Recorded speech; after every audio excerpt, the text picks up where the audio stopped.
أعوذ بالله من الشيطان الرجيم بسم الله الرحمن الرحيم الحمد لله رب العالمين الذي هدانا لهذا وما كنا لنهتدي لولا أن هدانا الله والصلاة والسلام على أشرف الأنبياء والمرسلين شفيع ذنوبنا وطبيب نفوسنا وحبيب قلوبنا بالقاسم محمد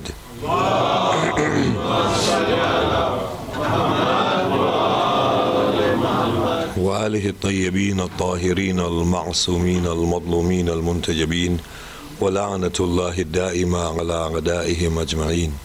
بسم الله الرحمن الرحيم. رب اشرح لي صدري ويسر لي أمري واحلل عقدة من لساني يفقه قولي.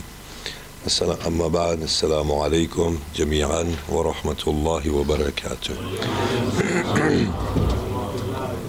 أعظم الله أجورنا وأجوركم بمصابنا بأبي عبد الله الحسين عليه الصلاة والسلام.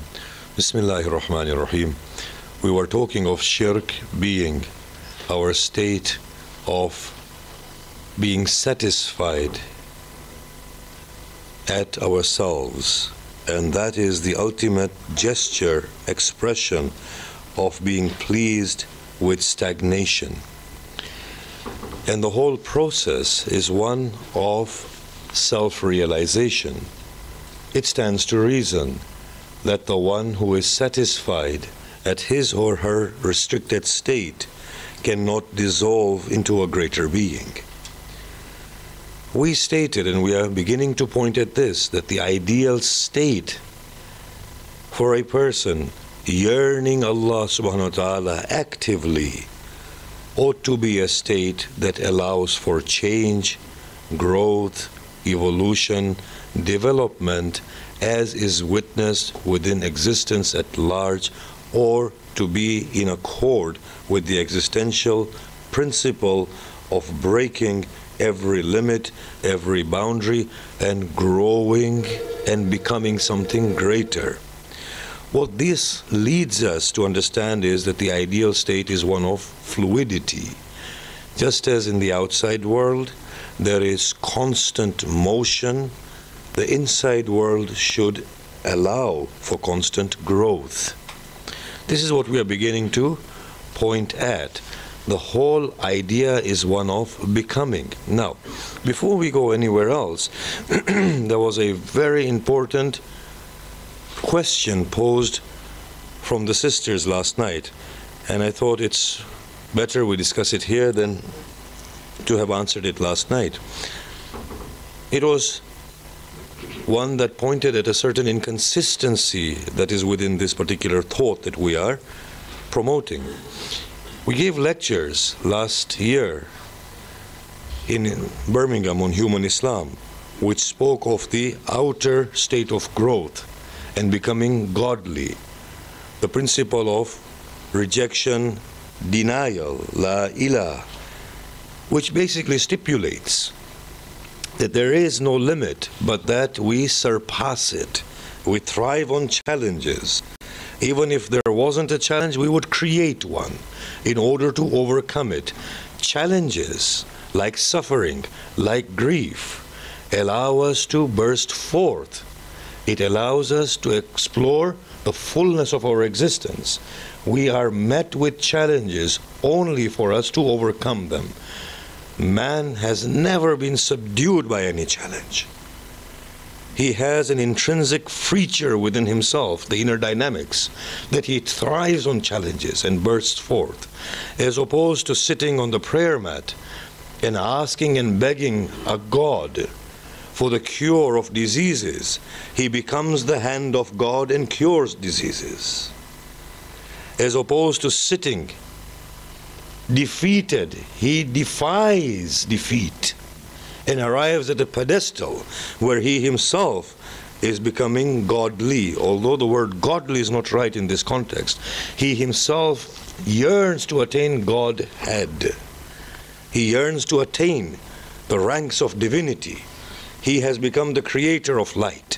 He creates his own dwellings. He, at one point, begged God to feed the poor of the world Today he becomes the hand of God that distributes the sustenance of God.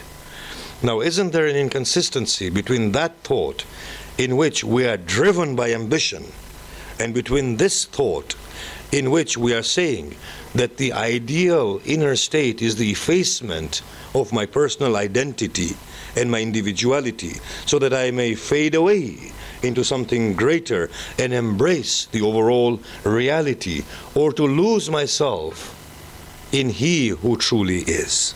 Isn't there an inconsistency between these two notions? Let us talk about it from the very basic. There are two trends within us. One is the outer trend, or the intellectual trend of expansion and growth. This is no less than Allah yearning His own beautiful self. This is no less than us enacting the principle of La ilaha. There is nothing that will defeat us, that will subdue us. We will overcome everything. As Allah says, if you wish to penetrate within the realms of the heavens, you shall not do so save with great authority. Fanfuduha. Then penetrate them, but you will not penetrate them save with great authority. He is giving us this encouragement. Constantly we are encouraged. Go forth. At a point I was lecturing in Chelmsford, and you know how merciless the M25 can be. And of course, I am one of those souls who is always met with accidents and roadworks. And that's my constant excuse. And I thought to myself, stuck on the M25, will we revert to horse and cart? What will we do? On the one hand, the economy sustains itself on the production of machinery and means of transportation. Millions of people earn their bread and butter to the industry of cars, fixing them, petrol, so on and so forth. On the other hand, Britain is so small, we don't have the infrastructure no matter how much we expand it. Shall we make 3 lanes into 4 and then 4 into 5 and 5 into 6, and before we know it, the whole of UK will be just a motorway? What will happen to us? I was thinking to myself, and I arrived at this notion that no, by Allah, we will not regress, we will take to the air. But we will make sure we will progress, that we continue progressing. There is no regression. Now here comes the controversy or the contention and the contentious point, that on the one hand we are driven by ambition and we are breaking every limit, and on the other hand we are maintaining that the inner self must give way. Will we not lose ambition? And will this not stand in sharp contrast to the purpose that is being attained? Let us just state the problem once again. If we lose the inner eye, do we not lose ambition with it? The answer is very simple, that there is no connection with a defined person and ambition to the, in the sense that if we were to lose the definition of I am, that I would lose my ambition. How do we express that more fully? Look at the people in the time of the Prophet. They were people full of